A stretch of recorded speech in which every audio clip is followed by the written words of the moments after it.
Halo, Assalamualaikum warahmatullahi wabarakatuh. Saya Rida Amalia Mansyur, NIM 2020-31258. Di sini saya akan membahas desain prosesor dan datapath dari organisasi dan arsitektur komputer.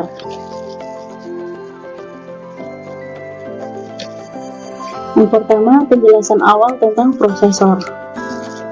Mikroprosesor adalah sebuah integrated circuit yang digunakan sebagai otak atau pengolah utama dalam sebuah sistem komputer. Pertama kali mikroprosesor dikenalkan pada tahun 1971 oleh Intel Corp, yaitu mikroprosesor Intel 404 yang mempunyai arsitektur 4 bit. Dengan penambahan beberapa peripheral, memori, berhenti, I/O, dan sebagainya, mikroprosesor 404 diubah menjadi komputer kecil oleh Intel. Nah, singkat cerita, pada tahun 2003, AMD memperkenalkan Athlon 64 yang menerapkan secara lebih jauh pengembangan dari arsitektur ini menuju ke arsitektur 64 bit. Dikenal dengan beberapa istilah x86-64, AMD 64, TM64T atau IA32E, dan X64 yang sekarang disebut prosesor. Selanjutnya, fungsi prosesor. Pada umumnya, fungsi prosesor adalah hanya untuk memproses data yang diterima dari masukan atau di input, kemudian akan menghasilkan pengeluaran berupa output. Fungsi lainnya seperti menjalankan pemrosesan informasi pada komputer, mengintegrasikan keseluruhan komponen internal komputer agar dapat saling bekerja sama, mencegah terjadinya overlapping tugas pada tiap-tiap komponen komputer, menjaga performa dari sebuah komputer, mengolah perhitungan algoritma dalam menjalankan perintah yang diberikan untuk mendukung kebutuhan spesifik dari sebuah komputer. Selanjutnya, memastikan agar komputer dapat bekerja dengan baik dan menjaga stabilitas dari setiap komponen komputer.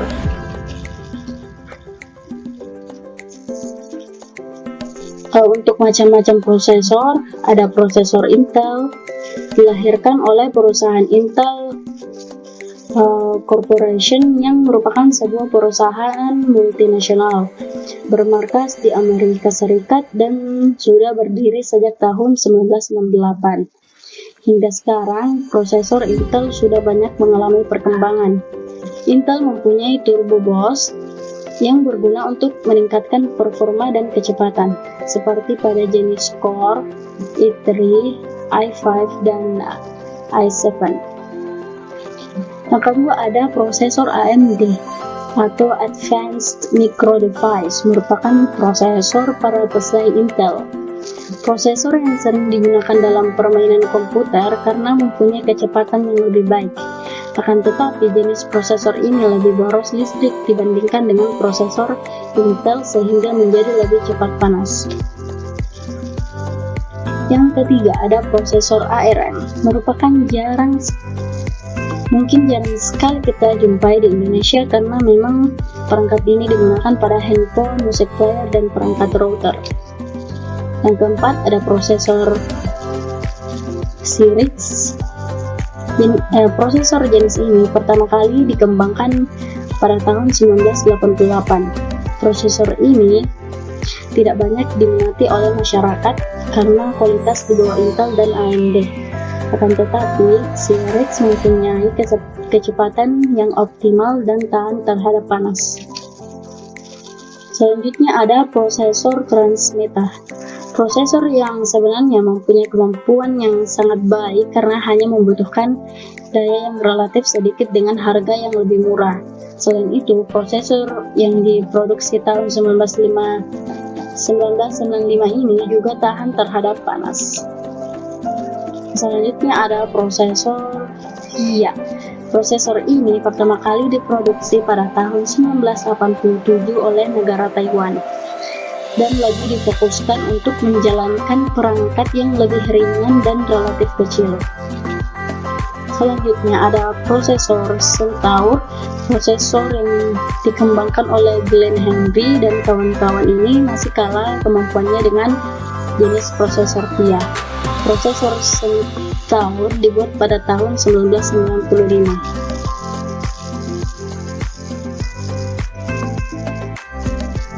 Selanjutnya bagian desain. Penjelasan awal tujuan desain. Semua tujuan desain prosesor adalah untuk mempertemukan kebutuhan set instruksi. Hal ini melibatkan hardware yang tepat agar semua mikrooperasi dieksekusi secara akurat seperti pada setiap persyaratan instruksi. Untuk jenis-jenis memori, terdapat beberapa seperti register prosesor, RAM, cache memory, DRAM, floppy disk, CD-ROM, ROM, flash memory, punch card, CD, dan DVD. Selanjutnya, hubungan memori, CPU, dan device input-output. Hubungan antara CPU dengan main memory dan I/O device dapat dihubungkan oleh suatu saluran yang disebut bus. Hubungan antara CPU dengan main memory melalui jalur bus yang dilekatkan pada MDR, MAR, dan control unit di CPU. Sedangkan bus yang menghubungkan CPU dengan I/O device tidak dilekatkan langsung ke device-device I/O tersebut, melainkan melalui suatu I/O port atau DMA controller atau I/O channel. Selanjutnya masuk tipe-tipe prosesor. Yang pertama ada uniprosesor, adalah sebuah prosesor tunggal yang dapat bekerja secara berurutan pada satu tugas pada satu waktu. Yang kedua ada multiprosesor, adalah istilah yang merujuk kepada kemampuan pemrosesan komputer yang dilakukan secara serentak. Hal ini dimungkinkan dengan menggunakan dua CPU atau lebih dalam sebuah sistem komputer. Yang ketiga ada array prosesor, adalah kumpulan prosesor sejenis yang saling dihubungkan dan beroperasi secara serentak, seringkali di bawah kontrol prosesor pusat. Yang selanjutnya network prosesor, merupakan sirkuit terpadu yang memiliki set fitur khusus ditujukan pada jaringan bermain aplikasi. Selanjutnya masuk di desain prosesor. Adapun langkah-langkah desain prosesor, yang pertama mengerti dengan baik setiap instruksi, menetapkan sumber daya hardware yang dihubungkan, register, flag, stack, dan lain-lain. Yang ketiga, menerjemahkan setiap makrooperasi dengan satu atau lebih operasi transfer register. Keempat, mendesain data path dan menganalisa sirkuit data path. Yang terakhir, mengaktifkan titik-titik kontrol.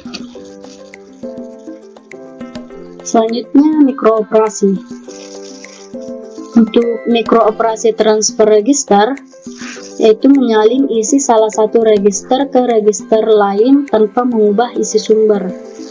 Untuk mikrooperasi aritmetika, melakukan operasi aritmetika pada data dalam register. Ketiga, mikrooperasi logika, yaitu melakukan operasi manipulasi bit pada data dalam register. Yang terakhir, mikrooperasi pergeseran, melakukan operasi pergeseran pada data dalam register.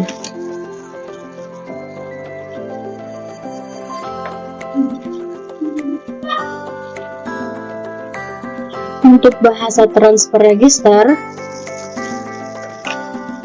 RTL atau Register Transfer Language adalah sebuah notasi yang digunakan untuk menentukan transfer mikrooperasi antar register, lebih ke tingkah laku instruksi dan organisasi sebuah komputer. Misal R3 sama dengan R1 menunjukkan suatu transfer register sederhana yang melibatkan dua register R1 dan R3, di mana isi register R1 ditransfer atau disalin ke register R3. Selanjutnya, penjelasan organisasi data path. Data path atau alur data merupakan sekumpulan register, yaitu register tambahan dan register penghubung. Kumpulan register ini berfungsi sebagai jalan dalam proses eksekusi suatu instruksi. Data path terdiri dari beberapa blok fungsional, yaitu register instruksi, yaitu menyimpan instruksi saat akan dieksekusi, program counter atau PC, menyimpan alamat instruksi berikutnya yang akan diambil, memory address register adalah register yang menyimpan alamat memori dari mana data akan diambil ke CPU atau alamat untuk data yang akan dikirim dan disimpan.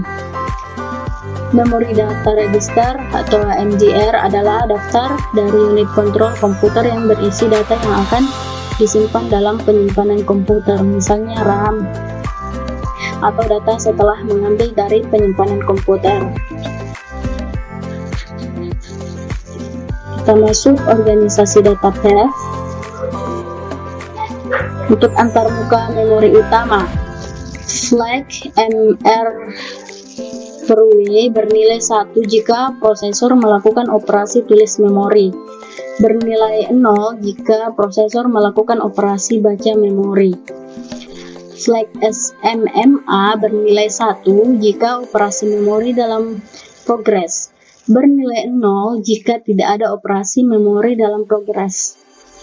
MAR menempatkan alamat memori. Selanjutnya, operasi pembacaan memori oleh prosesor. Menempatkan alamat memori dalam MAR, reset flip-flop MRW menuju ke memori read, men-set flag SMMA, memeriksa apakah flag SMMA sudah menjadi 0. Ketika SMA menjadi 0, maka prosesor meload data dari memori ke MDR. Selanjutnya, operasi penulisan memori oleh prosesor. Pertama, menempatkan alamat memori dalam MAR, menempatkan data dalam MDR, men-set flip-flop MR per W menuju memori write, men-set flag SMMA, memeriksa apakah flag SMMA sudah menjadi 0. Ketika SMMA menjadi 0, maka prosesor mulai operasi lain. Untuk register file adalah larik register prosesor di unit pemrosesan pusat atau CPU. Terdapat dua tipe register, yaitu program addressable register, yaitu untuk menyimpan operan dan hasil, untuk register khusus seperti stack pointer. Kedua, structured register, yaitu untuk register sementara oleh unit kontrol, untuk penyimpanan hasil sementara sebagai konstanta yang diperlukan selama eksekusi atau instruksi. Selanjutnya, macam-macam instruksi. Pertama, instruksi halt, yaitu menghentikan siklus instruksi. Hal ini digambarkan dengan run atau halt sama dengan 0. Nah, ada instruksi jump, bercabang ke alamat instruksi, digambarkan dengan PC sama dengan BA, di mana BA adalah alamat cabang yang diberikan oleh instruksi yang ada di register ALU. Ada instruksi load, menyalin isi suatu lokasi memori ke dalam suatu register, digambarkan dengan RA sama dengan MA, di mana MA adalah alamat memori dan RA adalah alamat register. Sekian, terima kasih. Apabila ada salah pengucapan, baik disengaja maupun tidak disengaja, mohon dimaafkan. Sekian dari saya. Wassalamualaikum warahmatullahi wabarakatuh.